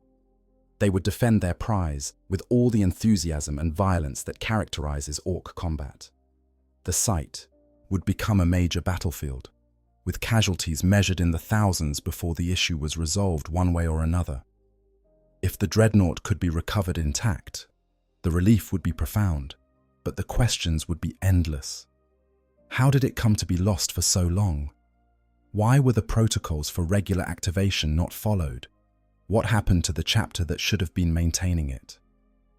The answers to these questions might reveal uncomfortable truths about the state of the Imperium, about the wars that consume entire chapters, about the reality that not every loss is documented, and not every fallen hero is recovered. From the Ork perspective, The entire incident would become legend. The story of the sleeping Hume walker, the battle to wake it, the siege to capture it, would be told and retold across the Ork Empire. Each telling would emphasize different elements, some focusing on the violence of the combat, others on the cleverness of the mech boys who figured out how to loot it, still others on the final fate of the machine and its pilot. These stories would serve multiple purposes in Ork culture. They would establish the reputation of the war boss who orchestrated the capture, increasing his status among other Orks. They would provide guidance for other mech boys who might encounter similar technology, a sort of oral technical manual passed through narrative. And they would reinforce the fundamental Ork belief that anything Humes can do, Orks can do better, given enough time and sufficient dakka. The long-term implications extend beyond the immediate loss of one Dreadnought. Every Ork who hears the story will be on the lookout for similar walkers in future battles. The specific signatures of Dreadnought power cells, the distinctive sound of assault cannons, the characteristic silhouette of the chassis, all of these will be recognized and prioritized as valuable loot. This creates a cascading effect where more Dreadnoughts are targeted specifically for the capture or looting, increasing the risk for all Dreadnought pilots across all theaters of war. The Mechanicus would be horrified not just by the loss, but by the implications for technological security. If Orks can successfully loot and operate Dreadnoughts, what other sacred machines might be vulnerable? The paranoia this generates would lead to increased security protocols, more restrictive maintenance procedures, perhaps even the retirement of some Dreadnought chassis deemed too risky to deploy in theaters where Ork contact is likely. Each of these measures comes with its own costs, reducing the effectiveness of the Adeptus Astartes in their eternal wars. For other Dreadnought pilots, learning of a brother's capture or loss to Orks would be deeply disturbing. The shared consciousness of Dreadnought existence, the understanding among those who have been interred that they face a unique form of suffering, creates bonds that transcend individual chapters. The knowledge that one of their number endured, the specific horror of Ork captivity would haunt them, add new fears to the nightmares that plague their sleep cycles, make every battle against Orks carry additional psychological weight. The philosophical implications are equally profound. The existence of Dreadnoughts represents the Imperium's attempt to transcend death, to preserve its heroes beyond their natural span. But this incident demonstrates the futility of that attempt. The Dreadnought was supposed to grant a form of immortality, allowing the pilot to serve across centuries, contributing wisdom and experience to endless generations. Instead, it delivered only prolonged suffering, culminating in a fate arguably worse than the death that was initially avoided. This raises questions that the Imperium's theologians and philosophers would rather not address. Is interment in a Dreadnought truly an honor, or is it a curse disguised as a blessing? Does the extension of service justify the suffering it entails? At what point does duty become cruelty, when the warrior being preserved has no choice but to continue serving regardless of their own wishes? The answers to these questions threaten the foundations of how the Imperium views service and sacrifice. If Dreadnought interment is acknowledged as the horrific fate it actually is, then it becomes difficult to justify continuing the practice. But abandoning it would mean losing the tactical advantages that Dreadnoughts provide, the centuries of experience and knowledge they preserve, the psychological impact they have on both allies and enemies. So the questions remain unasked, the implications unexplored, and the practice continues as it has for 10,000 years. In the end, the aftermath of an Ork discovering a dormant Dreadnought is not a single event, but a cascade of consequences that ripple outward through both Ork and Imperial societies. It is a tragedy on the personal scale for the pilot who endures it, a tactical setback on the military scale for the forces who lose a valuable asset, and a philosophical crisis on the cultural scale for those who must grapple with what it means. And in the grim darkness of the far future, It is simply one more example of how hope and honor can be corrupted into horror, how service can become suffering, and how even the mightiest warriors can fall victim to circumstances beyond their control. Conclusion: the price of eternal service. We've explored a scenario that, while specific in its details, speaks to larger truths about the Warhammer 40,000 universe. A Dreadnought, that sacred amalgamation of hero and machine, sleeping for 15 centuries, only to wake in the worst possible circumstances. Orks, those crude but effective scavengers, stumbling upon technology far beyond their normal experience. The collision of these two forces creates a situation that is tragic, terrifying, and entirely plausible within the setting's established lore. The broader meaning of this scenario extends beyond the specifics of one lost dreadnought and one orc warband. It illustrates the fundamental grimdark nature of the setting, where even the most noble sacrifices can end in ignoble fates, where service to the Emperor offers no guarantee of honor or peace, where the galaxy is so vast and so chaotic that even space marines can be forgotten for millennia. It shows us the price of the Imperium's approach to warfare and technology.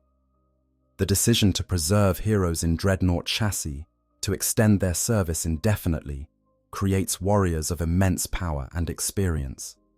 But it also creates vulnerabilities, warriors who cannot flee or hide, who depend on technology and logistics that can fail, who can be lost and forgotten when the systems meant to maintain them break down. It demonstrates the persistent threat that orcs represent. Not because they are sophisticated or strategically brilliant, but because they are everywhere, numerous, and impossible to permanently eliminate. Any battlefield, any crash site, any forgotten tomb might eventually be discovered by orcs. And when they find something interesting, they will try to loot it, study it, use it, regardless of the consequences. Most importantly, it reminds us that in the 41st millennium, there is no true safety, no guaranteed retirement, no peaceful end for those who serve. The Emperor protects, the saying goes, but protection in this context means only the opportunity to keep fighting, to keep serving, to endure until endurance is no longer possible. And when endurance fails, the end might not be glorious or meaningful, but simply another casualty lost in the vastness of eternal war. For those who have followed this exploration from beginning to end, I hope it has provided not just entertainment, but insight into the deeper themes that make Warhammer 40,000 such a compelling setting.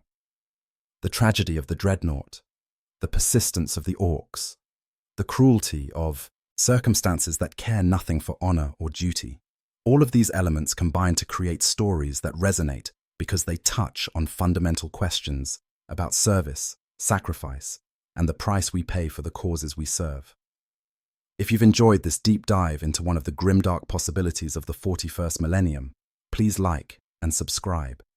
There are countless more scenarios to explore, endless dark corners of the lore to illuminate, and I'm committed to bringing you the most comprehensive and thoughtfully presented content about the Warhammer universe.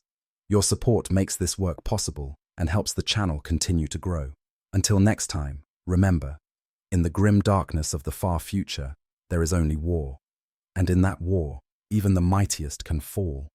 The sacred can be defiled, and the eternal can end in ways that mock the very concept of immortality. The Emperor protects, but protection in this universe is a relative term, and sometimes the greatest mercy is simply being forgotten rather than being remembered in the wrong way. Thank you for watching, and may the Emperor guide your path through the darkness.